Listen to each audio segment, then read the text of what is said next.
One, two, three, go. Evening, ladies and gentlemen. This is Richard Benville with another interview for the show Hello Central. I'm here on Front Street with somebody that I've been dying to talk to for a very, very long time, and it's my pleasure to introduce to you Lieutenant Governor Mead Treadwell, Lieutenant Governor of the state of Alaska, yes, our heroes. Best state in the union. How? Yeah, is this true? I heard this a long time ago. That when you, in order for a state to become a state, or you know, to come into Alaska and Hawaii, it had to be a unanimous vote from all the states, and one state held out, and I'm told it was Texas because it didn't want anything bigger. Well, there were a bunch of Texans who were upset that That's right. We'd be 2.5 times the size of Texas, but no, it was a simple majority vote. It was a simple majority. Yep. Oh, I like my story much better. Oh yeah, well, you know, there are a bunch of people from Texas who regret their vote later. Before Lieutenant Governor, Mr. Treadwell, where were you? Well, in government, I was chair of the U.S. Arctic Research Commission, so I came to know him very often. Worked with people like Vera Metcalf, Charlie Johnson. Before that. Caleb Pungawi, yep. bless yeah. his heart, yep. May he rest in peace. Yeah. And I was also Deputy Commissioner of DEC in the Hickel administration. So that's my government resume. And privately, I've been in business. I helped start a software company called Digimarc. I helped Governor Wally Hickel start a gas pipeline venture. I was chairman of the company that made that spherical camera that started Street View for Google. Oh, wow. And, we mapped most of Iraq and Afghanistan. Are you Alaskan born? No, I got here as fast as I could. I got here the year I got out of high school. I was actually born in New Haven, Connecticut, and I went to Sandy Hook Elementary School. Really? Yeah. Well, you were happier in Alaska. Oh, I'm totally happy in Alaska. And one thing, because when we want to talk about astronauts, check this, you're not going to believe this, but my reason for wanting to interview Mead is because of his hard work and interest and getting America more involved, and I mean not just Alaska, but I mean America, in those issues of the very far north, the Arctic, what is it, the Council of the North? Well, yeah, and the the Arctic Council is 8 Arctic nations around the top of the world. Exactly. And I've been actively involved in that, either for the state of Alaska back when it started in the 90s, been part of it from the Arctic Commission, and now represent the state of Alaska on the Arctic Council. And when those of my viewers who are not from Nome or not from Alaska, get on a map, look at a globe, and look down on that map from the North Pole. And in the North Pole, of course, which is not on a continent like Antarctica, so it's water, and there's a lot happening up here. And we're going to talk about some of the issues: transportation, development. And when you look at the North Pole and you see those countries that share the North, that have a common legacy, if you will, a part to play in this very, very interesting part of the world. Well, you know, Richard, let's just start who are our neighbors. You know, we all know we can see Russia from our house because we almost, 147 years ago we were Russia. That's right. Yeah, but Russia is just to the west of us, and then beyond Russia is Finland, and Sweden and Norway. Denmark is tucked down beneath those countries, but they own Greenland and the Faroe Islands. And then there's Iceland and Canada. And that makes 8 Arctic nations, including the United States. And it's Alaska that makes America an Arctic nation. Right. And so what we have to do is convince the rest of the country to understand that not only are we a Pacific nation and an Atlantic nation, we're an Arctic nation. And we live in this neighborhood at the top of the world, which has a brand new ocean. Now, people here have been fishing and hunting and sealing on this ocean for 10,000 years, but the fact is that for global trade, I tell those third graders, all those explorers' names you had to remember, we are actually living the dream that they had. That's very true. And last year, in 2013, 60 ships came through the Bering Strait. Yeah. Most of them carrying fuel of some kind or another. And Vladimir Putin predicted, read his message April 22nd to his Security Council. 1, he wants to control it, but 2, he sees tonnage on the Arctic Ocean shipping routes doubling again. Well, I do an exercise, and I've done it with the State Chamber, which is one of the reasons why you're here to address the board that came to Nome for a visit. And because I sometimes chide them about where the resources are. They're on the rail belt, and in Anchorage they think, I don't know what they think, but a lot of their money is based on the resources that are out here. They're not in Anchorage. And then I go, picture the northern hemisphere. How many ways can you get from the Atlantic Ocean to the Pacific Ocean? And there are two, the Panama Canal and the Bering Straits, which is just shy of 100 miles from where we are. And when you think about that, which is how many more months that shoulder is now, well, 4 or 5 months accessible. There are three things making this ocean accessible. A lot of people say it's climate change. And yes, there are more ice-free months. The shipping season begins now, late July, can go all the way to December, where it's navigable with some kind of ice-hardened vessel, and it's actually going to get longer than that. But it's also the technology. Icebreaker technology has gotten to be so much better. Did you ever read Dr. Dolittle as a kid? Of course. And there was that animal in Dr. Dolittle called the push me pull you. Push me pull me. Yeah, push me pull you. It was an animal with two heads. But I mean, the fact is, you can now build an icebreaker with a giant spoon-shaped bow for icebreaking, or a V-shaped bow for going in heavy seas where there is no ice. And so all you have to do, and the propulsion, rather than being a propeller on the end, is an azopod in the middle, and that helps your ship be very efficient in going either direction. So it's the changing ice conditions, it's the changing technology, and here's the third one. The effect of Red Dog, the effect of the North Slope, the effect of Norway's investments in places like Hammerfest, is that there's now so many resource producing areas in the Arctic. About 13% of the world's oil is to be found in the Arctic, about 30% of the world's gas. So it's technology, resources, and climate, which is opening up this ocean. And we are a state. Alaska is, of course, a state of resources, certainly our oil. Yeah. It drives the economy of Alaska. 85 some odd % of our economy is a result of the oil and gas industry. We have timber, we have gas, but one of our greatest resources is our geography. And that is from the Cold War, and just outside of Nome on Anvil Mountain, we have a White Alice. Yep. When the United States and the Soviet Union were like this, and I lived through that. I remember going when my dad was stationed in England, and I'd go to bed at night thinking and knowing that the bombs were on the planes that were about a half a mile from my head. And that was I remember those times very well. But when we talk about development of resources, when I talked about your playing a role in that, because I think it was Hillary Clinton was the first Secretary of State to attend some of those meetings, and now Hillary was the first secretary to go to an Arctic Council meeting. Right. I went with her, and I actually traveled previously with an undersecretary. But think about it this way: we had to bring together the neighborhood at the top of the world to set the rules for this ocean. And we set an agenda. I was chair of the commission that paid for the document. It was agreed by all 8 nations. It said, let's figure out how we do search and rescue. Because right now the United States relies on, say, helicopters of the North Slope Borough to get out there. The Coast Guard helicopters are way, way far away in Kodiak. And so we had to push for forward basing of our helicopters. We divvied up the Arctic Ocean on a search and rescue agreement, and that's what Hillary signed when I was with her in Greenland in 2011. And we had negotiated that agreement ahead of time. In 2013, John Kerry went to Sweden. My son was graduating from high school, so I skipped the meeting and went to my son's graduation. But we had negotiated an oil spill response agreement so that we've got a good protocol to help each other in the case of an oil spill. We also are working to make sure that the ships in the Arctic have things that are made for the Arctic, like heated life rafts. Because if you have a shipwreck in an ocean where it's cold and dark, you want people to survive. So we're working on that. But here's the toughest one yet. And ships are used to plying the world's oceans and not having to pay attention to the people on the coastline. And I keep saying, I say in all these international forums, Alaskans are concerned about food security. If you live in Western Alaska, the odds are what you're having for dinner, maybe something you've caught, something you've shot, some eggs you've gathered, some berries you've gathered, some seal you've taken, some walrus you've taken. And the people who go out in small boats after these animals, they don't have the big beacons that the big ships have and so forth. And there's not enough to tell the big ships to watch out for the little guys.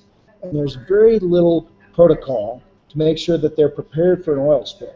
So we're working on that still. And it's a tough thing because the world shipping community doesn't want to do this with every place they pass. But there's a special provision in law of the sea, for example, that says they have to do it in the Arctic. So we're working on making sure it happens. And, you know, there's some interesting players in this, and you talked about the neighborhood of the far north that's sharing the 8 countries that share. Yeah, where's China coming in on this whole thing? Because China is claiming something. No. Here's exactly where they are. We have 8 nations of the Arctic Council. And then we've got something very unique that Alaskans really need to understand is quite special. We have sitting permanently at the table. We have the Inuit Circumpolar Council. Right. We have the Russian indigenous peoples of the north. We have the Sami people from Lapland. We have the Aleuts. We have the Gwich'in. We have the Athabascans. And so they are there. So you've got the 8 national governments. You've got these indigenous groups. And then we have other countries and other groups that want to show up to be observers, which means we let them in the room. They don't get to talk. They can, talk to you at a coffee break on the sides of the meeting. But recently, China wanted into the door. Japan came into the door. Korea came into the door. Singapore came into the door. Wow. The Europeans came in, and they said, why? They said, because if you're going to set the standards of how we use this new ocean, we want to be there because it's, say, Japan trading with Europe that's going to be sending goods across the pole, or China trading with that. And the Chinese have actually gone ahead faster than we have to build icebreakers. So, yeah, they're showing up at the table, but we still control the meeting. So they're still observers. They're observers, yeah. And you bring up the icebreakers because about 3 years ago, in a unique situation where we had a fuel that hadn't gotten delivered to Nome, and the Renda, the Russian tanker that came and was escorted through 300 miles of ice by the Coast Guard cutter Healy. And it became very apparent that when they were talking about that was the only icebreaker at that time that we had in the Bering Sea. Yes, in fact, I will say it today to the crew of the Healy. If you were on the crew of the Healy, gave Christmas with your family. That's right. So that Nome didn't freeze in the dark. That's right. And I got a phone call from various friends. Dave Hoffman's president of Sitnasuk, Jason Evans is chair, and the folks were trying to put this together. And I said, oh my gosh, that's going to be really tough on the Russian side. It ended up in, we had to get a waiver of the Jones Act to be able to pick up fuel in ADAC, and we got that over Christmas. We had to get the Coast Guard to keep the Healy here, and I got a call from Admiral Ostabo, and he said, well, I'm going to let them go home because the Russians, we're not even sure this Russian vessel will be able to pass our inspection. I said, please, let's see what we can do. I don't want this to fail because of us. And I was here when the ship arrived, very, very proud of what we've done. Absolutely. Last week, I happened to see the Russian ambassador, and we both talked about this publicly at a forum. And even though our country and Russia have big problems right now, and I have big personal problems with what Putin's doing in Ukraine, and frankly, what's happening to us in the Middle East, I think some of his guys are sponsoring. But all I'll say is this, is that we have a common interest in safe seas in the Arctic. We have a common interest in knowing how to manage our fish in the Arctic. We have a common interest in helping to maintain indigenous whaling, indigenous walrus work. And a lot of that work between our countries, we got to drive it out of politics down to the neighborhood. Okay? So that people like Vera Metcalf can do the visa free travel for natives. So that we can have the process with the Polar Bear Commission, the Nunuk Commission, or the Walrus Commission, so that these people know and can share the data. And, it's very, very important to me that the legacy of what we did in 1988 on that first friendship flight, I was on from Nome with Governor Hippo, Governor Cooper, Caleb, Jim Stimple here got it started. We all pushed hard to make that happen. Leo Rasmussen was on the flight. We got the border opened up, and we should always keep it open. We should, and it's stuff that to the Rendra and that whole. And when you said you were here, and I was in the winter, I'm director of community schools, so I work with the children a lot. Thank you. And I cannot tell, my pleasure. It's absolutely my pleasure to do it. it was so exciting because it all worked. And what you just said is so true. The interrelationship between the Russians, the Americans, the Coast Guard, the private enterprise, local, all of these things, it was like, and I remember the kids baked cookies and took them out to the boats, and it was magnificent to see, because it heralds the future. Well, here's the thing. I'm hopeful that we can build out the Nome Port Complex, build out Port Clarence. Yep. All right, because the joke right now is the best deep water port in western Alaska is Providence. The best deep water port in northern Alaska is Herschel Island, and that's in Canada. Providence is in Russia. The fact is that we need a deep water port in the Arctic. Okay. The response time is and we can get it without blowing up a big hole. That's right. Point Hope. But the point here is that if we get that port built, we're going to have a place where ships can come in, refuge on our side. We're going to have a place where we can have good oil spill response. We're going to have a place where a large Coast Guard icebreaking cutter can be ported much of the year, if not all of the year. In my opinion, it should be all of the year, actually. I look at the opportunities here in western Alaska, and they're amazing. Okay, first off, the mineral prospects here in Nome are great. You go up and you've got the graphite deposit, and it's exciting to watch that one move along. I met with the people who are working the tungsten mine at Lost River, Ron Sheardown, my old friend, who's a great Arctic explorer. We've got the Northwest Arctic coal, which can be tied in. We've got an expansion at Red Dog. We've got all those things that can put people to work here if people want to do it. And our job in government is to make sure it's done right, get out of the way, get the decisions to be done clearly enough so that people can invest. But we do need to get the port. And I'll just say this: for those of you listening, you may have served in the Coast Guard. The Coast Guard does fantastic work in Alaska. Tom Ostabo, who just left as head of District 17, is going to Washington to be the number 3 guy for the Coast Guard. Admiral Zunkoff, who's the new commandant, is very familiar with Alaska. I've worked with him extensively on Arctic issues. He knows that we need to get investment.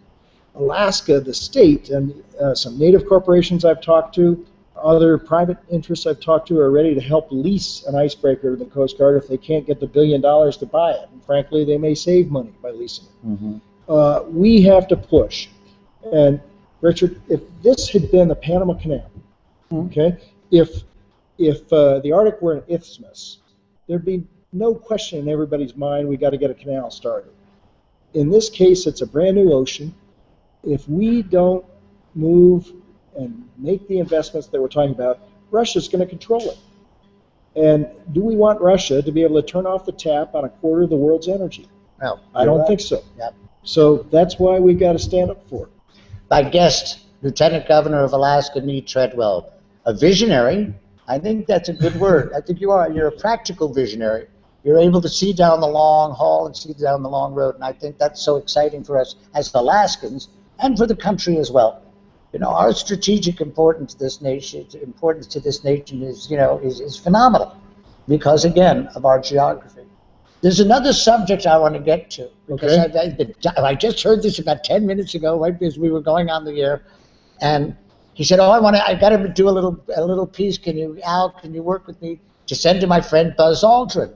Hello, Central. I mean, to go into the moon was, Buzz, if you're out there and if you're watching, your friend Mead, you are a hero. Absolutely. Neil, all of you, you captured the imagination of a generation. I remember Kennedy's speech. We'll go, and we did. We got there by July 20th, 1969. Yes. So this part of the video we're going to cut out and we're going to send to Buzz. And this is about the 45th anniversary of Neil and Buzz walking on the moon. They've got a channel, and I'll just say this. Buzz, my mentor in Alaska, couldn't be here tonight. He was buried standing up. His name was Wally Hickel. He had been Richard Nixon's Secretary of the Interior at the time you launched from Cape Kennedy, now Cape Canaveral. Wally was absolutely amazed. He was there at the launch, And he told you and me as we were sailing on his boat in Prince William Sound a few years ago how you guys had already orbited the Earth, and he hadn't gotten out of the traffic jam to get away from Cape Kennedy, from the launch site. But it was just one of the amazing things, and he grew up in a dirt-poor farm in Kansas, in Dust Bowl, Kansas, and he saw what was possible. Buzz and I met in the early 80s when I was one of 5 laymen. Because I live on this frontier, I was invited by an MIT professor to join 45 scientists and astronauts, including Buzz and Jack Schmitt, at a plan to return the moon. We spent a week at Los Alamos planning it. That ultimately became the Bush plan in Bush 1. In 1969, I stood with all the Apollo astronauts as we announced it. It was almost dead on arrival with Congress. Then, there have been other plans since. And the thing that I love about Buzz is that it was his configuration, it was his orbital configuration that if you watch Tom Wolfe's movie, The Right Stuff, the president President Kennedy threw those guys out of the office and said, "You guys figure it out." Buzz figured out how we would get to the moon, and he's got a great plan of how to get back to Mars.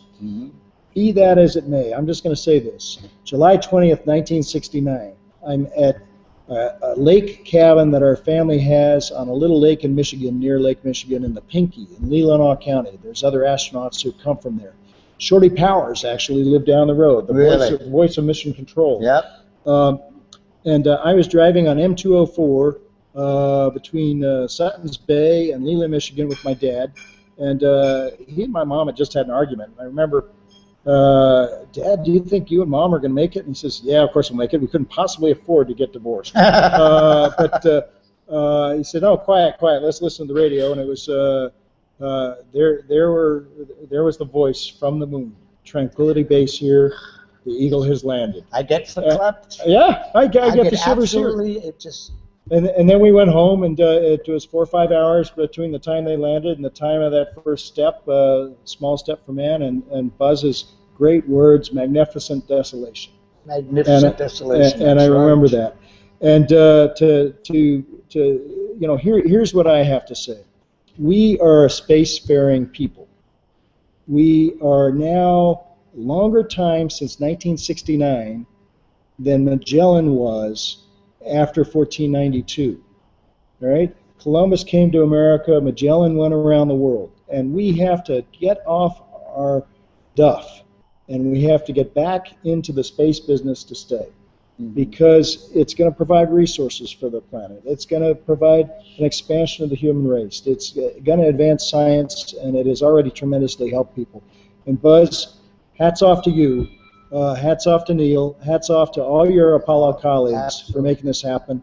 And I don't know where you were that day. Where were you? I got to be honest with you, I was in Central Park on an outside screen when I was living in New York. And embarrassing, I was drunk as a skunk. And I remember, which I stopped drinking 22 years ago, but I got to be honest with you, I remember, and it was cold, it was raining. And even though it was July. What was playing on Broadway? Were you an actor on Broadway at the time? I was not at the time. No, at the time that was kind of big. Yeah, no, it wasn't. I wasn't. Yeah. I think I was just between shows. I think they called. All right, so Buzz, here we are, 2 guys sitting on Front Street in Nome, Alaska, on the edge of America, remembering your feat 45 years ago. Reminiscing on a time, because I know you from just hearing, because it's I grew up with it. Yeah. It captured my imagination when I was 10 years old watching the Mercury program. And we never could get the damn thing off the ground. Right. And then now we're. Like my mom would let me stay home from school anytime those guys were going up. But here's what I'll say. We live on the frontier. Okay, we are still building roads. We are still trying to get things started here in the Arctic. And in some ways, we understand that space frontier better than the rest of America. In a way, we do. And Governor Hickel always used to say that nothing is as important as a decision to go. You decide you're going to do it, and then you figure out how to make it happen. And most people are saying, well, is it possible to make it happen? I say, let's decide we're going to go back to the moon to stay. Let's get that helium-3. Let's get the regolith to protect the space station. Let's get people down the gravity well so that we can actually make spacefaring a much more common practice of humans. You know, there's a And spirit. let's go on to the moon. There's a And spirit let's go on of to Mars. There's a spirit of explorers, and across the street is the statue of Raoul Amundsen, the great Norwegian that came through the Northwest Passage, and who then with the dirigible Came back with the Norgay. with the Norgay. Yep. And it's that spirit that still lives in very much in Alaska. And you, Mead, to your credit, have kind of kept that, gotten us kind of back into that as far as the far north. Well, here I am running for the U.S. Senate, but the only club I ever really wanted to belong to was the Explorers Club. And in New York? Part of it was for taking expeditions out of here to Wrangel Island and opening up the Russian coast after 70 years of communism. And here we go. Hats off to you. Hats off. Mr. Aldrin, Colonel, what was he, a colonel? Yeah. Colonel Aldrin, you have my respect and the respect of a whole generation. Hello, sir. Thanks very much. And just to close things up, my guest has been Mead Treadwell, Lieutenant Governor of the state of Alaska. I'm so proud you've been on the show. Well, thank you. I get a little teary when I talk to people like you, because there's such admiration, and you're doing the right thing. So with that, thanks. Keep up the good work. Thanks, and everybody watching. You know, people of Alaska come first. We're going to protect food security in the Arctic. We're going to get more jobs for people in the Arctic. And, yes, one more thing about Buzz I should just tell you. After my wife Carol died, he came up and raised a whole lot of money, and we sent 10,000 kids to the Alaska Sea Life Center. Oh. The scholarships of the Sea Life Center have been done remote to help schools like your community schools around the state. And, Buzz, thank you for that as well. Well, you know, and thank you for working people like with Vera Metcalf and those people, because they're such an important voice. Ladies and gentlemen, tune in next time. Don't know who my guest will be, but I'd like to have Gail Schobert, who's the president and CEO of Bering Straits Regional Corporation, and Carolyn Bettis, who's the commissioner of economic development. No, Commissioner Bettis, Carolyn. Anyway. We're going to have more guests. Thank you, Mead Treadwell. You mean Susan Bell. Did I say, what did I say? Susan Bell. Bettis, she works for ATIA. Yeah. Susan Bell. Susan Bell. I know me, too. Oh, she'll never forgive me. Okay. Tune in. Thank you so much.